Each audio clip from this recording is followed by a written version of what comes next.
नाम चाहिँ उहाँको प्रचण्ड छ। हेर्नुहोस् अहिले म त के देख्छु भने उहाँ वास्तवमा पुष्पकमल नै हुनुहुँदो रहेछ जस्तो लाग्छ क्या मलाई। किनभनेदेखि अब उहाँ त एउटा बच्चा जस्तो लाग्छ कहिलेकाहीँ। अब किनभने उहाँले चाहिँ नि मलाई शीतल निवासमा चाहिँ परिबन्ध पारेर झुक्क्याएर लगे भन्नुहुन्छ। उहाँ त एउटा बच्चा जस्तो हुनु भएन र भने उहाँले के भने हो? त्यो अध्यक्ष हुनुहुन्छ, पूर्व प्रधानमन्त्री हुनुहुन्छ, नामै प्रचण्ड, त्यत्रो 17,000 मान्छे मारेर आउनु भएको हो, त्यहीमाथि 5,000 त मैले मारेको भनेर दाबी गर्नुभएको मान्छेलाई मलाई चाहिँ झुक्क्याएर लगेछन्, परिबन्ध पारे भन्नु सुहाउँछ? अनि यो त म छक्क परेको छु के। त्यस कारण यो त के उहाँहरूको यो पुतलीको खेल हो कि के हो जस्तो लाग्छ क्या मलाई नि। उहाँहरूको बिचमा यो वार्ता भएर अब एकता हुने भने यो त असम्भव क्या। अब एकता त हुनै सक्दैन। कसरी एकता हुन्छ? यत्रो दिन के वार्ता गरे भने त्यो समयको बर्बादी है, यो चाहिँ दुनियाँलाई झुक्क्याउने र यो राष्ट्रलाई चाहिँ पछाडि धकेल्ने काम मात्रै भएको छ, अरू भएको छ। सम्माननीय प्रधानमन्त्रीज्यूको अडान, अब उहाँको अडान पनि कस्तो, आफै मात्रै हुनुपर्छ भन्ने कस्तो अडान हो।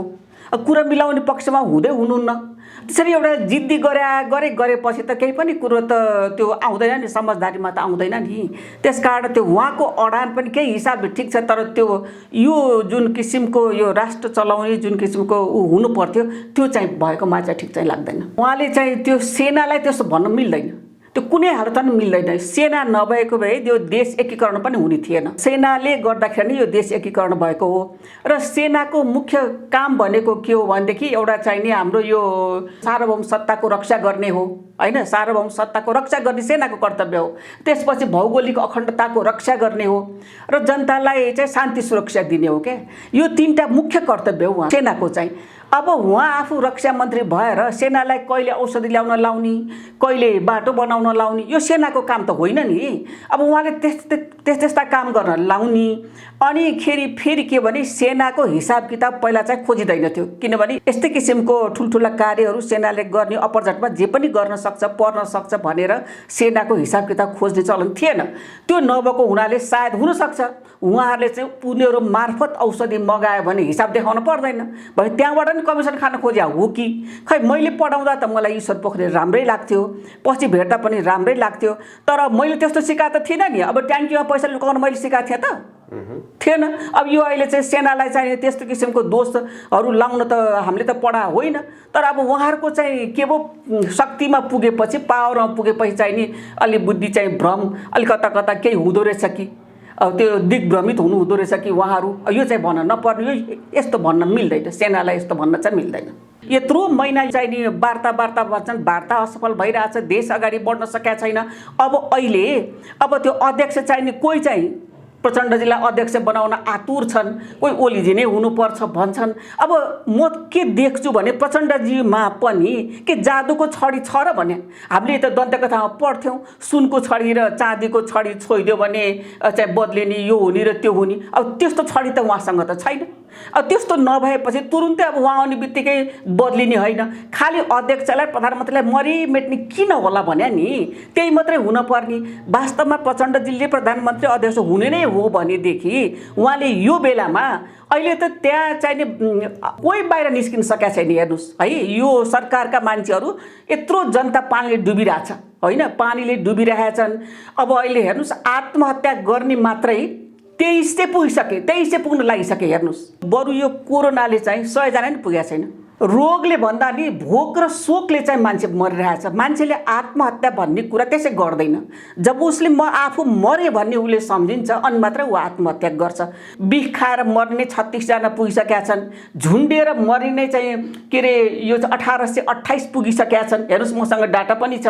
र त्यसपछि आफै हतियार प्रयोग गरेर मर्ने 8जना भइसके, करेन्ट लागेर मर्ने छन्, आत्मदाह गर्ने 4जना छन्। हेर्नुहोस् है, अब जागिरबाट निकालिदिएछ अनि के गर्ने, अब केले खाने, अब छोराछोरी त पाल्नै पर्यो। आत्मदाह गरेर मान्छेले चाहिँ मरिरहेछन्। हेर्नुहोस् है, अब बालबालिका समेत मरेछन् भने आत्महत्या गरेर। यस्तो अवस्था छ देशमा। यो रोगले भन्दा भोकले र शोकले मान्छे चाहिँ रात दिन मरिरहेछ। यतापट्टि ध्यान छैन। प्रचण्डजीले आफू त्यस्तो केही गर्छु भन्ने भावना भए त अहिले जानु पर्थ्यो, बाढी पीडित भएको ठाउँमा गएर उहाँले हेर्न पर्थ्यो होइन। यसरी मान्छेहरूले किन यसरी आत्मदाह गरिरहेछन्, आत्महत्या गरिरहेछन् भन्ने कुरा बुझ्नलाई ठाउँ-ठाउँमा खै कोही निस्किया देख्दिनँ। खालि उहाँ निस्किने भनेको बालुवाटार र खुमलटार, खुमलटार र बालुवाटार। मैले त त्यति देख्छु, त्यो बाहेक अरू देश छैन। देशको जनताको लागि गरे कि उहाँले आफू अध्यक्ष हुन आफू प्रधानमन्त्री हुन गरे भन्नुहोस् त। उहाँले यो बेला यस्तो गरिदिएको भएदेखि जनताको पनि मन पलाउँथ्यो नि। अब कसरी मन पलाउने? उहाँले आफै म अपराधी भनेर चाहिँ 5,000 मैले मारे भनेर दाबी गर्नु भएको छ। अब त्यो अपराधीलाई एउटा मान्छे मार्यो भने 20 वर्ष जन्म कैद हुन्छ होइन। अब 5,000 मान्छे उहाँले भनेकै हिसाबले गरेर सजाय दिने हो भने कति हजार वर्ष उहाँले चाहिँ बस्नुपर्छ जेलमा भने। अब यस्तो किसिमबाट भएपछि अब चाहिँ देशको लागि कसैलाई चिन्ता छैन। म त कोही अहिले मन्त्रीहरू सांसदहरू कोही को चाहिँ निस्किया छ त भने खै जनताको पीडा हेर्नुहोस्। कोरोनाले भन्दा पनि क्वारेन्टाइनमा राखेको कहीँ महिलाहरू बलात्कृत भएको छन्, कोही मान्छेले आत्महत्या गरिरहेको छ, कोही करेन्ट लाएर मरे होइन हिजो अस्ति मात्रै। अब यस्तो बेहाल छ क्या। अब त्यो बेहाल चाहिँ कसैले हेर्दैनन्। उनीहरूलाई किन राखिरहनु? किन चाहिँ उहाँ अध्यक्ष भएर के चाहिँ जादु छडी गर्नुहुन्छ? म त उहाँहरू कसैबाट पनि नि जो भूतपूर्व प्रधानमन्त्रीहरू हुनुभएको जस्तो माधव नेपाली हेर्नुहोस्, माधव नेपालजी पनि उहाँकै पछि लागिरहनु भएको छ। उहाँ पनि होली वाइनको भक्त होइन र भने। होली वाइनको तर्फबाट उहाँ 100औँपल्ट विदेश सैर गर्नुभएको छ। झलनाथ खनाल भन्नुहुन्छ भनेदेखि नेपालमा चाहिँ यो धर्मनिरपेक्ष बनाउनलाई उहाँ चाहिँ नि ल पैसा पायो भने हामी बनाउँछ भनिरहनु भएको उहाँले भन्नुभएको छ भने त्यो धर्मनिरपेक्ष बनाउनलाई 8 अरब लिने हाम्रो चाहिँ नि प्रचण्डजी हुनुहुन्छ होइन। अब ती सब भएपछि अब यस्ता मान्छेहरूलाई फेरि किन प्रधानमन्त्री र अध्यक्ष बनाइरहने हो ल भन्नुहोस् न। म त केही बुझ्न सकेको छैन कि यो देश चाहिँ अब उहाँहरूबाट यो देश चाहिँ चल्दैन नै। यो त म ठोक्केर भनिदिन्छु चल्दैन। उहाँहरूकै पछि लागिरहेको छ। आफ्नो नयाँ काम केही गरौँ भनेर भन्दैन, खालि चाहिँ नि उनीहरूकै पछि लागेर एउटाको नेताको पछि लागेर हिँड्ने हो त उनीहरू पनि। उनीहरूले पनि त केही गर्न सक्छ नि बाबा। त्यत्रो मान्छेहरू छन्, त्यत्रो कोही त कति पढे लेखा गरे पनि छन्। उहाँहरूले केही गर्न सक्नुहुन्न? अब यस्तो डिसिजन गर्न सक्नु पऱ्यो नि। भोलि प्रधानमन्त्री हुन्छु, भोलि अध्यक्ष हुन्छु भन्ने मान्छेहरूले पनि त केही निर्णय त गर्न सक्नुपर्छ नि। खोइ त गरे। यो दोस्रो पुस्ताबाट पनि आश गर्नु नि यो हामीले चाहिँ ठिक होला जस्तो मलाई चाहिँ लागेन। अब यहाँ एउटा चाहिँ नि परिवर्तनको आवश्यकता चाहिँ छ। अब उहाँहरूको हातबाट नि यो सत्ता महिलामा जानुपर्छ। अब महिला नेतृत्व हुनुपर्छ। म चाहिँ त्यो देखिरहेको छु। किनभने अब हामी जस्तो बाहिर बसेका महिलाहरूले त केही गर्न सक्ने कुरा त आएन, बोल्न सिवा केही हामी गर्न सक्दैनौँ। तर ती संसदभित्र भएका महिलाहरू पनि लाग्नु पर्यो नि। अब के तमासा हेरेर बस्ने हो? अहिले राष्ट्र विश्वमा तमासा भएको छ। उहाँहरू त्यो दलहरूले गर्दा, उहाँहरू नेताहरूले गर्दाखेरि विश्वमा अहिले यो हाम्रो देश एउटा तमासाको रूपमा प्रस्तुत भइरहेछ भने त्यहाँ भएका महिलाहरू पनि योग्य महिलाहरू, राम्रो महिला छन् नि। म त भन्छु के भने ती महिलाहरूलाई जो सक्षम छन्, जो जागरुक छन्, जो चाहिँ नि केही गरौँ भन्ने भावना छ, जस्तो एउटा दलको मात्रै होइन सम्पूर्ण दलहरू तपाईँहरू मिल्नुहोस्, तपाईँहरू सबै मिल्नुहोस् र मिलेपछि अब जस्तो काङ्ग्रेसमा पनि राम्रा मान्छेहरू छन् हेर्नुहोस् है। अब शेरबहादुर देउवा भन्दा मलाई त आरजु राणा ठिक लाग्छ। म प्रश्न भनिदिन्छु, आरजु राणा ठिक छन्। अब कहीँ चाहिँ पेपर प्रेजेन्ट गर्न पर्यो भने आरजु राणा लेख्नुहुन्छ भने मैले कतिपय थाहा पाएको छु भने आरजु राणाहरू जस्तो हुनुहुन्छ, चित्रलेखा यादव हुनुहुन्छ होइन, एमालेतिर पनि शशि श्रेष्ठ हुनुहुन्छ, अब अष्टलक्ष्मी साक्य हुनुहुन्छ। उहाँले प्रधानमन्त्री बनाए पनि त भयो नि। त्यही भित्रबाट बनाउनुपर्छ भने अनि के चौधरी भन्ने हुनुहुन्थ्यो अस्ति, यस्ता महिलाहरू खोज्नुपर्छ क्या। अब यो सम्पूर्ण तपाईँहरू महिलाहरू मिल्नुहोस् र तपाईँहरूले अब यिनीहरूलाई चाहिँ विस्थापित गर्नुहोस्, तपाईँहरू अगाडि आउनुहोस्। म त अब त्यो भन्न चाहन्छु। अब सेनाको सहयोग लिनुपर्छ, सेनाको सहयोग लिने महिलाको नेतृत्व चाहिन्छ। अब उहाँले चाहिँ 1 करोडको कार्डबाट हालेर अरू महिलाले सुख पाउँछन्, उहाँले चाहिँ 18 करोडको चाहिँ हेलिकप्टर चढेर अरूले सुख पाउँछन्। अब यस्तो कुरा उहाँ सोच्नुहुन्छ। अब खै त अरू महिलाहरूको लागि, यस्तो पीडित महिलाहरूलाई उहाँले सोचेको। त्यसकारण त्यस्तो चाहिँ कठपुतली महिला होइन, साँच्चीकै महिला चाहिँ चाहियो। हत्या हिंसा अहिले त के अरे पुरुषले गर्थे पहिला पहिला, अहिले त महिलाले नै गर्न थालेका छन् है। यो सबभन्दा यो अपराधहरू बढ्ने कार्यमा सबभन्दा पहिलो नम्बर 1 नम्बर चाहिँ के भने हाम्रो प्रधानमन्त्रीज्यू भन्नुहुन्छ के सजाय पासन सजाय दियाछु भन्नुहुन्छ, दण्डहीनता छ। हेर्नुहोस् यो दण्ड चाहिँ छैन। अब म त ती महिलाहरूलाई जो संसदमा महिलाहरू हुनुहुन्छ उहाँहरूलाई भन्छु, म तपाईँहरूले फाँसी दिने सजाय किन बनाउनुहुन्न? किन पेश गर्नु न फाँसी दिने सजाय? जो बलात्कारी छ, जसले हत्या गर्छ त्यस्तोले त फाँसी दिनुपर्छ। जहाँ पनि छ त्यस्तो। तपाईँहरूले त्यति पनि गर्न सक्नुहुन्न। त्यहाँ महिलाहरू त्यत्रो चाहिँ नि पार्टीका महिलाहरू भएपछि त्यो चाहिँ नि मानेन भने तपाईँहरूले हामीले सबले राजीनामा दिन्छौँ भन्नुहोस् न। 8 छ भनेदेखि राष्ट्रको लागि हित हेर्ने हो, जनताको हित हेर्ने हो भन्नुहोस् न। दिनमा 2टा अपराध पुलिसकै रिपोर्ट अनुसार नै 2टा अपराध त भइ नै रहेछ मामुली। अब थाहा नपाएको कति भाषण होइन भनेदेखि उहाँहरूले गर्नु पर्यो नि, उहाँहरूले भन्नु पर्यो यति अपराध यति चाहिने बलात्कारहरू बढेछ कि अब क्वारेन्टाइनमा जस्तो ठाउँमा पनि बलात्कार हुन्छ होइन। अब एक्लै हिँड्नै हुँदैन। महिलाहरू अहिले यस्तो असुरक्षित भएको छन् नि। त्यो बढ्नुमा चाहिँ यो वैदेशिक रोजगार है। अब श्रीमानहरू वैदेशिक रोजगारमा जान्छौँ, अब उर्लदो उमेर बेर हुन्छ अनि उनीहरूलाई चाहिँ अब पैसा चाहिँ पठाइदिया हुन्छ श्रीमानले दुःख गरेर, तर उनीहरूले चाहिँ यहाँ चाहिँ अरूलाई पोसिरहेको हुन्छन् हेर्नुहोस् है। अनि त्यसपछि के कुरा मिल्दैन अनि फेरि त्यसपछि हत्या हुन्छ। अब त्यस्तो वैदेशिक रोजगारको कारणले पनि यो बलात्कारहरू चाहिँ बलात्कारी कार्यहरू बढिरहेछ। अर्को कुरा चाहिँ जुन किसिम साइबर अपराधहरू, अब हिजो अस्ति मात्रै पनि एउटा महिलाले मारेको हेर्दाखेरि चाहिँ साइबर फेसबुकबाट सम्पर्क भयो भन्ने कुरा छ। यो साइबर अपराध बढिरहेछ, कन्ट्रोल गर्ने को हो? नियन्त्रण गर्न त कोही छैन। अब अस्ति हाम्रो चाहिँ भनौँ न इन्डियाको च्यानलहरू त्यत्रो च्यानल बन्द गर्न सकिन्थ्यो, त यो पनि त बन्द गर्न सकिन्छ नि बाबा कतिपय कुराहरू त भने। अब त्यो फेसबुकबाट यो साइबर उसबाट चाहिँ धेरै अपराधहरू बढिरहेछ। एउटाको चाहिँ शरीरमा अर्काको टाउको राखिदिने, बदनाम गरिदिने, बार्गेनिङ गर्ने अनेक बढिरहेछ। त्यो एउटा चाहिँ नि कारणले पनि मान्छेहरूले चाहिँ अपराध गरिरहेछन्, आत्महत्या गरिरहेछन् होइन। अनि त्यसपछि अर्को आर्थिक कारण, मेन कारण, किनभने अब यही उसले गर्दाखेरि यो हाम्रो संस्कृतिमा जुन अपचलन आछ, जुन हाम्रो संस्कृति अपहरण भएको छ, आक्रमण भएको छ नि वैदेशिक यो संस्कृतिले गर्दाखेरि, त्यो कारणले गर्दाखेरि चाहिँ के उनीहरूले लाउन खान मन लाग्छ। अब त्यो पुग्दैन अनिखेरि त्यसपछि उनीहरू विभिन्न व्यक्तिहरूसँग सम्पर्क गर्छन्। गरेपछि के हुन्छ, अब के कुराले अब सधैँ कुरा मिल्ला भन्ने पर्दैन। त्यस कारण चाहिँ त्यहाँ चाहिँ विभिन्न किसिमको हत्या अपराधहरू, बलात्कारी कार्यहरू भइरहेको हुन्छ होइन।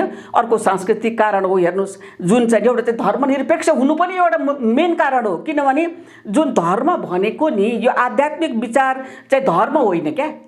अब त्यो धर्म भनेको के हो? धारण गर्ने हो, आफ्नो आचरणमा बस्ने हो, आफ्नो आचरण व्यवहार आफ्नो चाहिँ पालन गर्ने हो। धर्म भनेको नैतिकतामा बस्नु हो।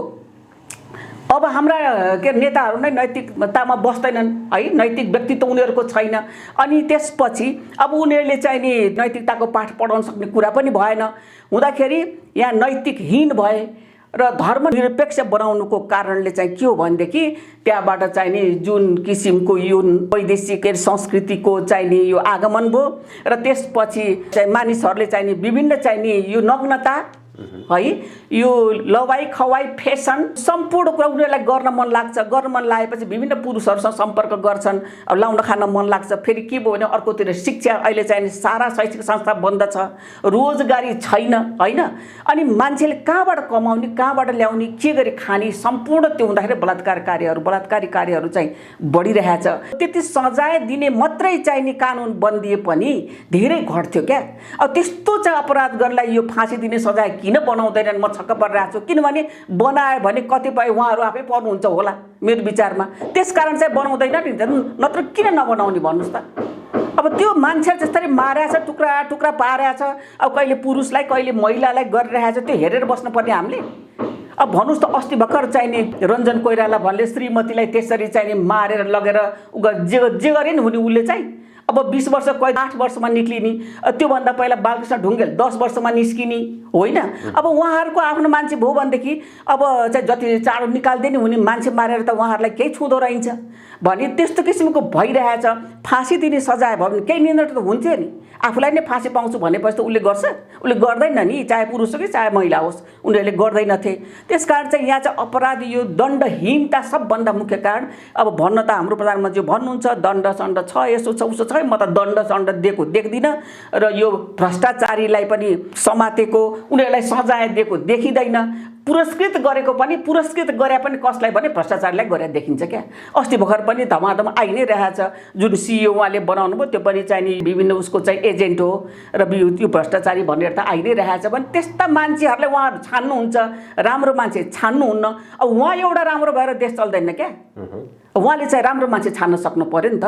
उहाँलाई चाहिँ नि जुन पाए त्यही कुरा उहाँको चाहिँ एकदम चाहिँ नि के विश्वास पात्रले चाहिँ भनिदिएको कुरा मात्रै ठिक चाहिँ हुँदैन, उहाँले आफूले पनि छानबिन गर्नुपर्छ क्या। महिला पनि दोषी छन्। म महिला भएर महिलाकै पक्षमा चाहिँ बोल्दिनँ। मैले यति प्रतिशतबाट मैले प्रतिशत चाहिँ निकालेको छैन होइन, तर महिलाको तुलनामा पुरुष नै बढी दोषी छन्। निस्सहाय भएको छ मान्छे, एक्लो भएको छ। किनभने उसमा चाहिँ भगवानमा आस्था छैन।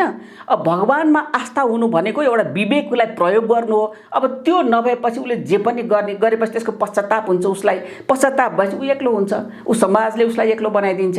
अनि त्यो एक्लो भएपछि उसले आत्महत्या नि गर्छ, जे पनि गर्छ क्या, अपराधहरू गर्छ।